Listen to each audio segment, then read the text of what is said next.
فأما من طغى وآثر الحياة الدنيا فإن الجحيم هي المأوى.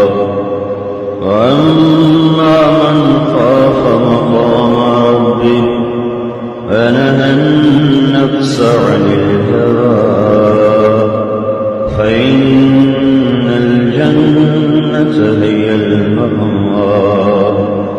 يسألونك عن الساعة أيان مرساها فيما أنت من ذكراها إلى ربك منتهاها.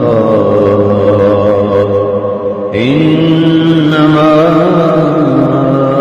أنت منذر من يخشاها كأنما